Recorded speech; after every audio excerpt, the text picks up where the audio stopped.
My name is Amanda Morgan. I hadn't set foot in Maine for 11 years, yet the moment I returned, the house felt wrong. My mother's new husband called me a stranger and hit me before I could speak. The porch where my father taught me everything now reeked of beer and betrayal. 11 years away, and somehow I was the intruder in my own home. I didn't flinch, I didn't scream. I just watched. Because what he didn't know was that I already owned everything behind that door, and I was ready to take it back. This isn't your house anymore. That's what my mother's new husband said before. His fist cracked across my face. The same porch where my father once taught me how to measure wood now smelled of cheap beer and betrayal. My mother stood behind him, froze in her hand, gripping the doorframe like it could keep her from choosing sides. 11 years away, and somehow I was the intruder in my own home. I didn't fight back. I just looked at him calm and steady while his rage filled the silence. Because what he didn't know was that I already owned everything behind that door. What would you do? Walk away in silence, or take back what your father built with his own hands? When I left Maine 11 years ago, I told myself I'd never come back. I packed my life into 2 suitcases, caught the last train out of Portland, and promised my reflection in the train window that I was done chasing ghosts. Back then, I was 23, newly licensed as an architect, and desperate to prove that I could build something of my own. Chicago gave me that chance. Skyscrapers, deadlines, clients who saw my blueprints as gospel. For a while, success drowned out the sound of the sea I grew up beside. But no amount of city lights can outshine guilt.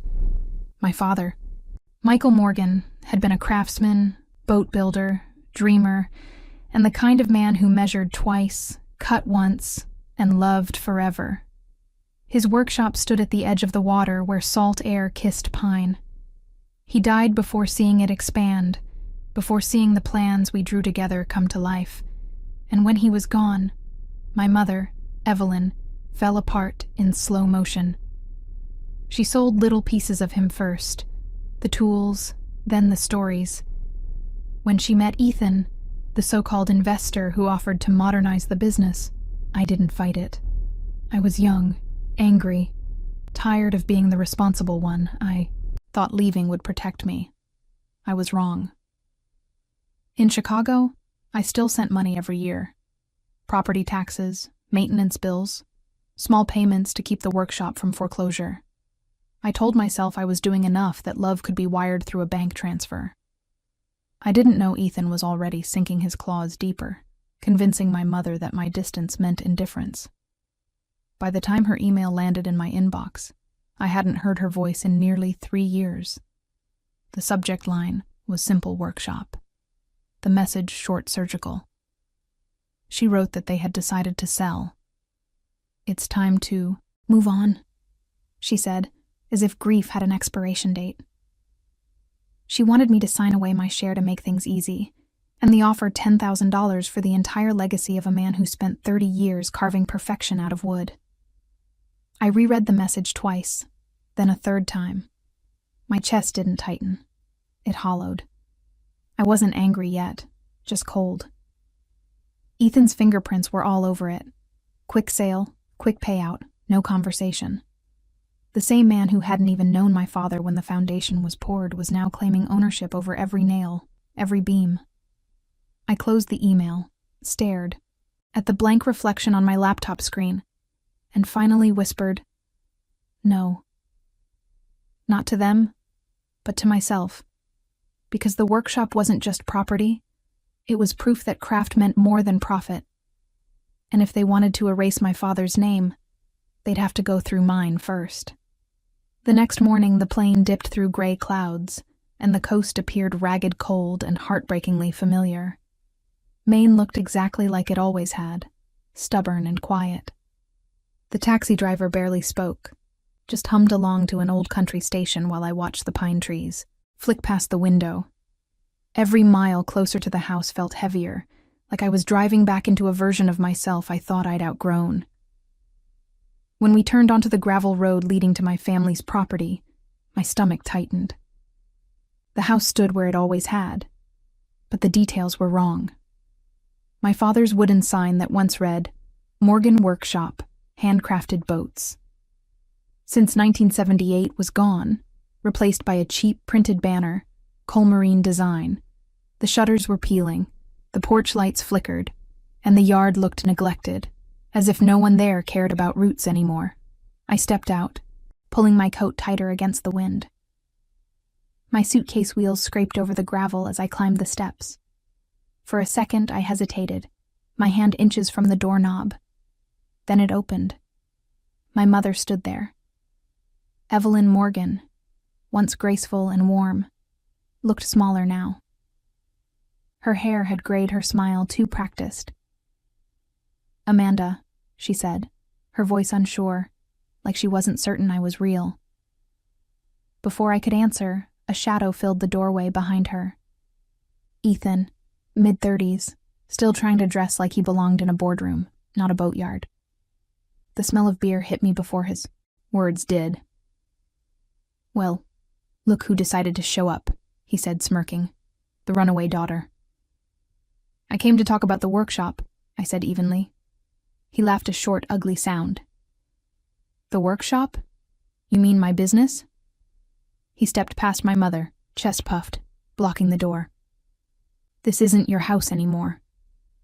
For a moment, everything went still. The sound of the sea, the crunch of gravel under his boots, even the air itself. My mother flinched at his words but said nothing. Then came the hit. His fist caught my cheek sharp and fast like punctuation. I didn't fall. I didn't even blink. I just stood there, the metallic taste of blood on my tongue, staring at him while the porch light buzzed overhead. Evelyn gasped, "Ethan, stop." But she didn't reach for me. She reached for him. That was what broke something inside me. Not the punch, but the silence that followed it. I adjusted my coat, straightened my back, and looked him dead in the eye. "You're right," I said softly. "It's not my house." I turned toward the driveway, "But it's not yours either." I walked away without another word. Behind me I could hear him muttering, calling me ungrateful, crazy, useless. I didn't care. The anger I expected never came. Only clarity did, cold and sharp as the winter air. By the time I reached the road, I already knew what I needed to do next. I pulled out my phone, opened my contacts, and found the name I hadn't called in years. Daniel Chen. The motel room smelled faintly of salt and detergent. A single lamp hummed beside the bed as I sat on the edge, holding a cold compress against my cheek. The bruise hadn't fully surfaced yet, but the ache beneath it was steady, like a reminder not to forget what I came here for. I set the ice pack down, reached for my laptop, and opened the folder I'd guarded for years. Inside were the receipts, tax bills, and transfer records every payment I'd quietly made to keep the workshop alive. My father's blueprints, his last letter, and at the very bottom, folded inside a sleeve of plastic, the original deed papers signed in his steady hand. The artisan clause was right where I had written it. When I was 19. The property shall be used exclusively for handcrafted marine craft. Any attempt to mass reduce or sell prefabricated vessels will result in immediate breach of ownership. Ethan had no idea that clause even existed. He'd stepped into my father's life work like it was a pawn shop, and thought charm could cover theft. When Daniel Chen answered, his voice was growly older, but still calm. The same man who had guided my father through every contract. "Amanda," he said quietly. "I was wondering when you'd call. They're selling it." I told him. He hit me today, said it wasn't my house anymore. There was a pause, then a slow exhale. "Do you still have the original deed?" "Yes," I said, every page. "Then we start there." He promised to file an emergency injunction first thing in the morning. "Ethan's type never checks the fine print," he said. "If that clause holds, we freeze everything. Assets, accounts, sales. He won't be able to touch a nail without court approval. After the call, I stayed still, listening to the ocean outside. For the first time, the sound didn't feel peaceful. It sounded like a warning. I opened the drawer beside me and found an old notepad. On the first page, I wrote down everything Ethan had done. The fake sale, the forged documents, the blow to my face, my mother's silence. It wasn't a diary entry. It was evidence. Around 2 a.m., I drove down to the waterfront. The workshop lights were still on. Through the dusty windows, I saw Ethan pacing phone pressed to his ear, the banner Cole Marine design hanging behind him. He was already trying to unload my father's legacy to someone else. I gripped the steering wheel and whispered, "Go ahead. Sell it. I dare you." Then I drove back to the motel, slipped the deed papers under my pillow, and finally let my body relax. I wasn't just my father's daughter anymore. I was his final defense. By sunrise, the storm would begin. Only this time, I'd be the one holding the hammer. The next morning broke cold and white, the kind of morning that bit straight through your coat. I stood outside the courthouse with Daniel Chen, my father's oldest friend, his silver hair stirring in the wind. He carried a folder thick enough to crush a man's confidence, and I carried my father's leather notebook, the one that still smelled faintly of sawdust. "Ready?" Daniel asked. "I've been ready for 11 years," I said. By the time we drove to the workshop, a local sheriff's cruiser followed behind us. The injunction had been signed an hour earlier. Ethan just didn't know it yet. The sky hung low, the color of pewter when we pulled up to the property. The yard was a mess. Discarded lumber, empty beer cans, the once bright Morgan Workshop sign lying face down in the dirt. Ethan's truck was parked crooked beside the bay doors. Through the open frame, I could hear music blasting over the whir of machines. We stepped inside. The smell hit me. First chemical resin oil, not a trace of cedar or varnish. Ethan stood by the main bench, beer in hand, watching 2 men load fiberglass hulls onto a trailer. When he saw me, his smirk spread slow, lazy like a cat that thought it had cornered a bird. "Well, look who brought a lawyer," he said, raising his can. "You sure you're in the right place? Thought you quit this family years ago." "I didn't quit," I said. "I invested." Daniel's calm voice cut in. "Mr. Cole, as of this morning, the court has issued a temporary injunction. You are required to cease all sales transfers and production until ownership is clarified."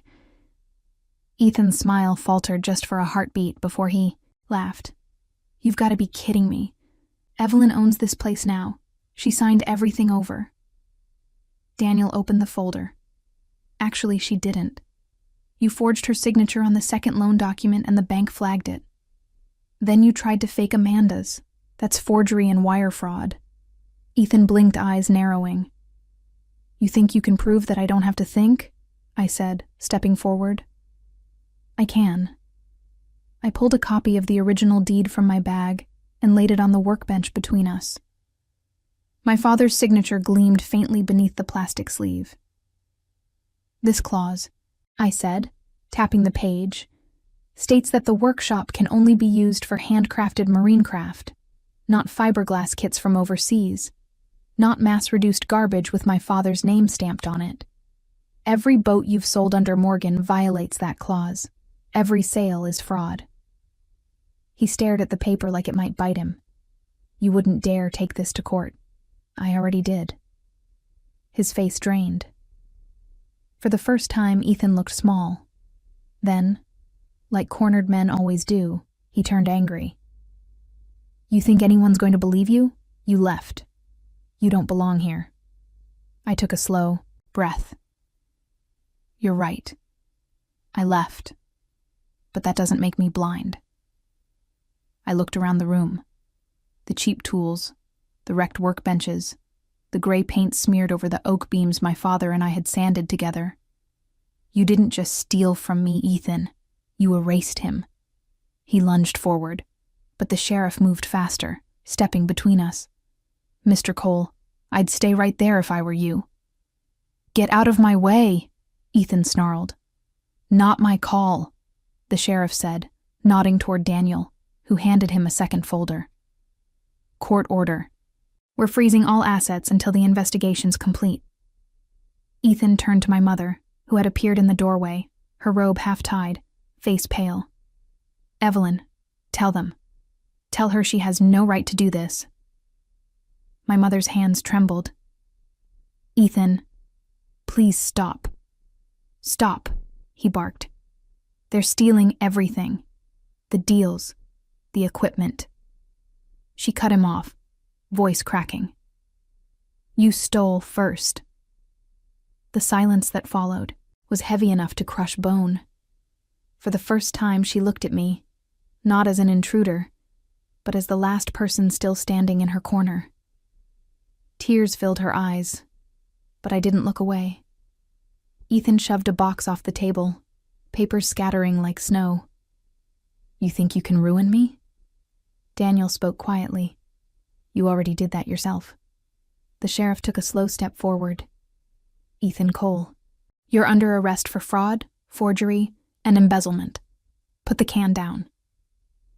For a second, I thought he might swing. His eyes burned, jaw clenched. But when the sheriff reached for his cuffs, Ethan's shoulders sagged. "You'll regret this," he hissed at me as the metal snapped around his wrists. "I already did," I said, "for 11 years. They walked him past me toward the door. The trailer outside still carried the fiberglass holes he'd tried to sell. As the engine started, I called out, "Make sure those are impounded. They're evidence." Ethan twisted in the back seat, face pressed against the window, shouting words I couldn't hear over the hum of the cruiser. When the car disappeared down the road, the silence that replaced it was almost too loud. My mother leaned against the doorway, shaking. I didn't know she whispered. "He said it was just business, that he'd make your father proud." I stared at her for a long moment. Dad didn't build this place for business. He built it for integrity. She nodded slowly, her face crumpling. "I was lonely, Amanda." "I know," I said softly. "But loneliness isn't an excuse to destroy someone's legacy." Daniel cleared, his throat gently. "Amanda, the injunction is secure. We'll start the audit tomorrow." I nodded, then walked to the center of the workshop.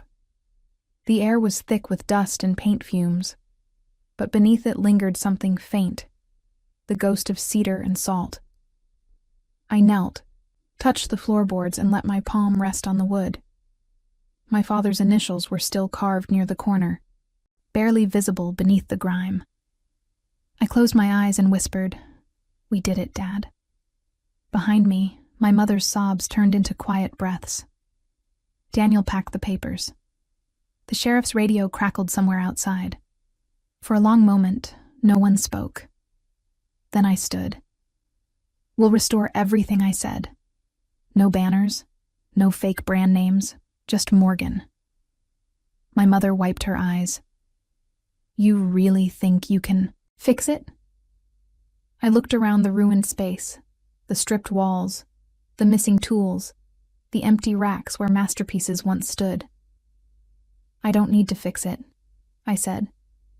"I just need to rebuild it." When the last light of the day slid across the floor, I caught my reflection in one of the windows. For the first time, I didn't look like the runaway daughter or the outsider. I looked like someone coming home. As Daniel and the sheriff left, I stayed behind. The workshop creaked in the wind, old and wounded, but still standing. I walked to the table, picked up my father's compass, the only tool Ethan hadn't touched, and set it in the center. He thought the workshop was a business. He thought the house was his. He thought the fight was over. He was wrong about all three. Outside, the first snow of the season began to fall, catching the last light like silver dust. I leaned against the doorway, the same one where Ethan had struck me and exhaled. For the first time in over a decade, the air felt clean. The war was over, and the legacy was mine to protect. Ethan's trial didn't take long. The evidence Daniel gathered, bank transfers, forged contracts, and the sales under my father's name was airtight. He pleaded guilty to avoid a longer sentence. 7 years in state prison. When the verdict was read, my mother sat in the back of the courtroom, hands clasped so tightly her knuckles turned white. She didn't look at me when it ended, but she whispered, "I'm sorry." And for once I believed her. I stayed in Maine for weeks after the sentencing. Each morning, I unlocked the workshop, rolled up my sleeves, and began the slow process of reclaiming what was ours. The gray paint came off the oak beams one layer at a time. I scrubbed the floors, replaced the broken windows, and restored the sign that had once hung proudly by the Road Morgan workshop. Handcrafted boats since 1978. One afternoon, while sweeping under the Maine bench, my broom caught on something solid. I knelt down, pulled back a loose plank, and found a small bundle wrapped in oil. Inside were my father's chisels, his compass, and a folded note edges yellowed. "For when you come home," I sat on the dusty floor, holding the tools like relics. The ache in my chest wasn't grief anymore. It was peace. My father's hands had built the legacy, but mine had brought it back to life. The day I rehung my father's sign, the air was sharp with salt and sawdust. The workshop stood proud again. No banners, no noise, just wood and silence.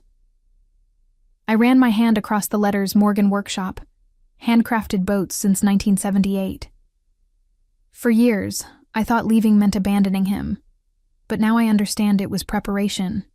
I had to leave to become strong enough to come back. Ethan's arrest wasn't victory. Rebuilding was justice wasn't about punishment. It was about restoration, about refusing to let greed rewrite love. My father's name didn't survive because of courts or lawyers. It survived because I refused to surrender what he built. Sometimes the people who should protect us are the ones who sell us out. But even then, you still have the power to reclaim what's rightfully yours. If you've ever been betrayed by someone you trusted, comment below. Did you walk away or fight back? I read every story, and when this video ends, don't stop here. Watch the next story of family betrayal, silent revenge, and redemption. You might see your own fight reflected in it.